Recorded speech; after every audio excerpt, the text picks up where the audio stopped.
Hey, how's the book launch going? It's coming out today. Oh, it's shipping across exciting. the world. Must feel pretty good, right? It's exciting. I can't deny that. It's pretty neat. It's pretty neat. Yeah, I'm just nervous. I'm just nervous. Fantastic.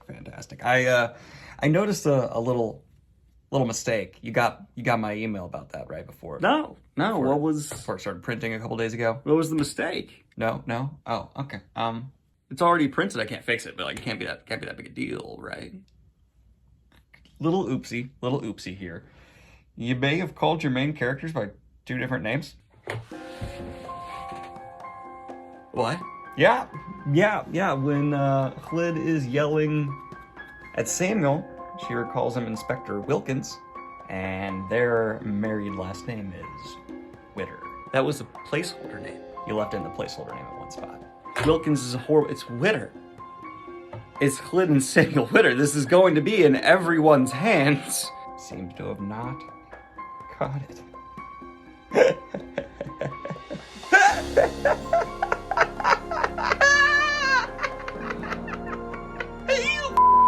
Hello, everybody, and welcome to a Hindsight deep dive into mistakes made during the self-publishing process. As I have said a few different times here on the channel, I have wanted the self-publication of my book to serve as a roadmap to anyone within my audience who is looking to do the same thing. Hence why I did my previous video about the massive pain in the ass process that is self-publishing, as well as the marketing interview I had with Evan Winter, who has seen extreme success in marketing his book. So now we get to do a fun little part 3, which is going to be the oopsies, the mistakes made during the publication of Breach of Peace, because there have been a couple, which is honestly something I expected, right? Self-publication is complicated, and there are going to be mistakes along the way. That little intro skit is very real within Breach of Peace. I had a placeholder name, did a replace all for the last name of my characters, and apparently one of them just wasn't caught. So at one point in the actual edition that has been put in thousands of people's hands, Hlid says Samuel's last name is Wilkins when their married last name is Witter. It's fine. It's fine. It's not gonna haunt me forever. In reality, though, I honestly kind of look at this as like a fun memento of the errors of the self-publishing process, and it doesn't bug me that much because, hey, there's one other mistake as well where I counted people wrong, where I actually had the right number in my head, but as I'm talking about soldiers surrounding a building, the amount that I say doesn't add up to the amount of soldiers that are put out. The problem is I phrased a sentence in a way where it's supposed to be 5 go to each separate pair of side doors, but the way I phrased it, it sounds like 5 soldiers went to the side doors, and so now it does not add up. That one honestly bugs me more because it comes across more as just like dyslexia. It's not, it's phraseology, phrasemication improperly. But hey, I had editors, I had proofreaders, I had beta readers. But when you're doing an entire book and you don't have a publishing house behind you with people doing it as their full-time job, mistakes are going to slip through the cracks, and the flaws that are there within Breach of Peace just make it more my own little mutant child than it was already. So those little technical things, I guess I can put up as an example of, hey, mistakes are going to be made, and as you're putting out your own book, don't sweat the small stuff that much. 95% of readers are going to understand as a self-published book. You don't get the same level of vetting that you see in a lot of other things, and there are mistakes in big, well-known, published through traditional ways fantasy series, hence why we're seeing people like Sanderson come out decades later down the road like a revised effort, because it's just how it happened. So yeah, it annoys me, it's gonna bug me, but I can laugh at it, and I think that's kind of the important mentality to take into this. But that is not the only type of error that I, in hindsight, made while putting out Breach of Peace. Another thing I want to touch on is actually the way I handled reviews being done for my book, because I accidentally caused a bit of drama that I decided to just kind of not put my hands in while it was going on. It seems to have entirely died down because it blossomed to this whole other conversation that then went away. But there was this conversation partially sparked off by my response to one particular criticism someone put forth for breach of peace that then got into a huge conversation about reviewer spaces. The bit of detail I guess I should have put up before I released this video, where a friend of mine, Travis, had like a, hey, I didn't love the representation of police within this book. I responded to his Goodreads post and I put out a video kind of clarifying my stance versus like the actual response to his review, where some people without reading my book were taking his review to then go on and say other things, and my response in that video was those other things, not to Travis. But a lot of people had a problem with the fact that I responded to Travis in the first place. I asked him to do that. Like, I was like, hey Travis, that's a really interesting like point you bring up. Can I respond to that? And he was like, oh, absolutely, let's start a conversation. Full transparency, because I double checked the messages. Apparently I made the Goodread response first and then asked Travis like, hey, is that okay? I just want to make sure.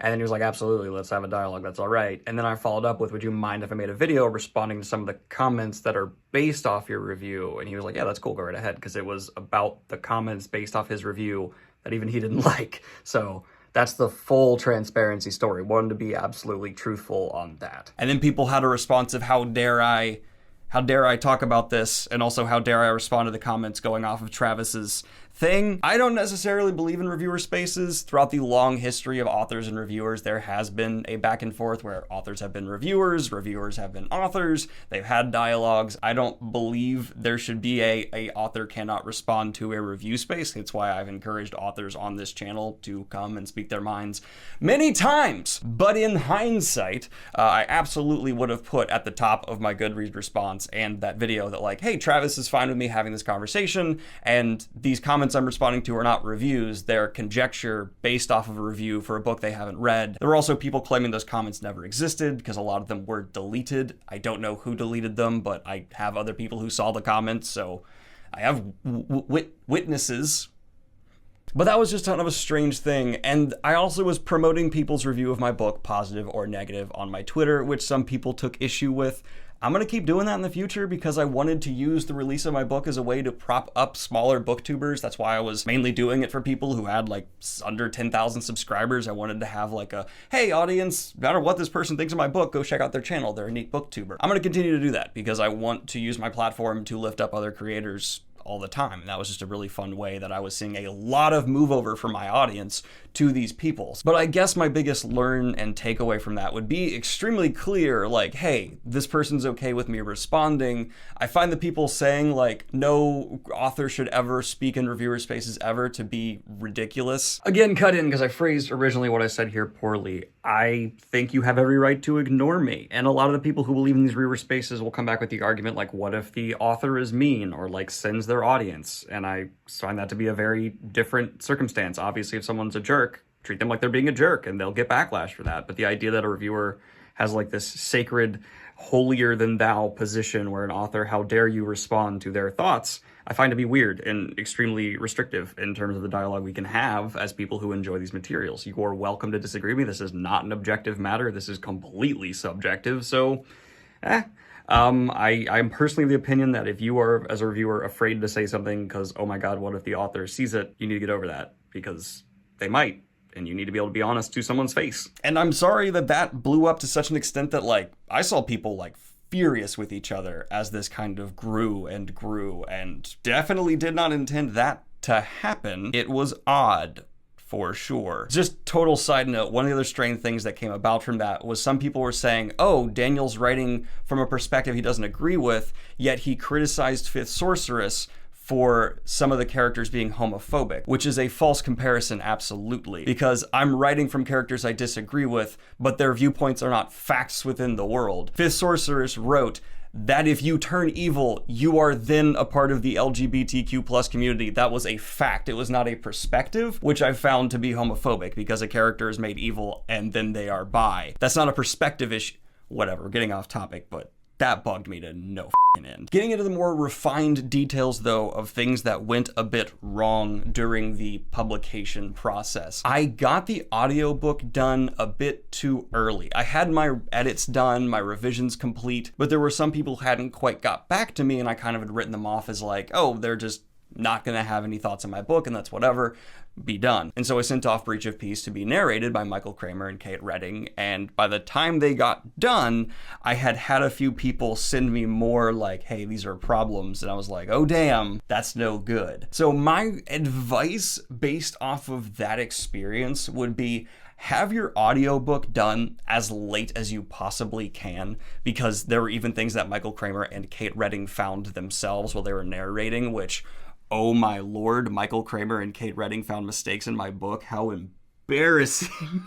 But then I had to ask them to change things very last minute, and I honestly would have just been more okay with my audiobook coming out after my print, and that way it would have just been a smoother process for them, cost me less, and not been much of a hassle for everyone on all ends. Like, I genuinely, in hindsight, and for book 2, might not get the audiobook done until the print has been released, and that way I can kind of focus them on separate issues, because one of the big things I learned throughout all of this is self-publishing a book is moving parts, a lot of small moving parts. And so if you can minimize that, do it. Because hey, if there are people who aren't gonna buy your audiobook because it's out a little bit later, that's not the biggest deal. They might get your print instead. What's really more important, in my opinion, is smoothing out the entire process as much as you can. And that's why book 2, I am taking much more chunk by chunk and putting off other things I felt the need to handle earlier on, because I want to be able to focus entirely on each step of the process. As I was finishing writing Breach of Peace, I was already talking about covers and,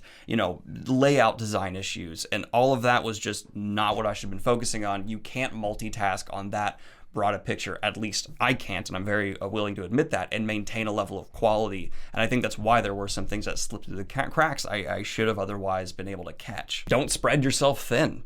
Seems like obvious advice, but it's easy to get caught up in how many things you need to get done and feel like you have to do them right now. And in reality, you just don't. The final thing, and this is something I'm really working hard on for book 2, is I was so concerned with executing the basics well within Breach of Peace that I think I ended up coming across more bland as a writer than I wanted to, which is honestly better than the opposite problem where I completely fall apart in the fundamentals entirely, where it becomes an unreadable mess and I end up having some stylization. But I went too far in the other direction where I think I did better than I expected in like the technical writing. Like, there are mistakes in there, but for me, a dyslexic with no writing training, I did better than I thought I would. But I reread Breach of Peace now, and it just comes across kind of, there's none of me in it. So for book 2, I am putting a lot more effort into humor and to more distinct ways of speaking for certain characters to really have me as an author come through a lot stronger, which I don't think I necessarily regret with book 1 entirely that it went that way.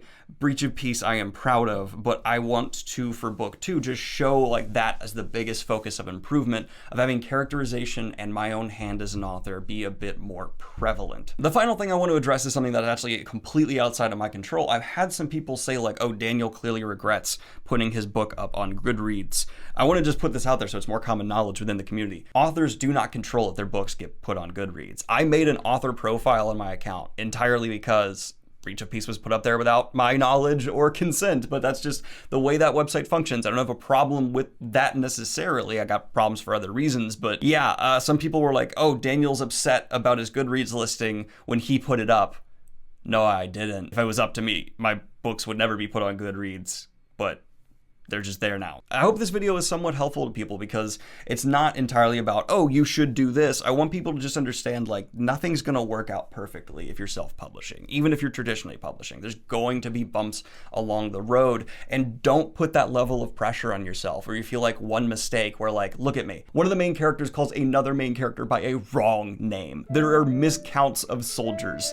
It's gonna go down. Don't let that stop you from being proud of your book and being eager to get it in people's hands, because I totally am for Breach of Peace, and I think it's a quality representation of my first effort, and I'm really, really excited to show how I'm improving for book 2. But anyway, everybody, that is just the mistakes were made along the way, hindsight look back for Breach of Peace and the rollout. Take away from this what you will, and check out the book if you'd like to in the links in the description down below. Like and subscribe if you have not already. Hit the Patreon if you want to support what I do here.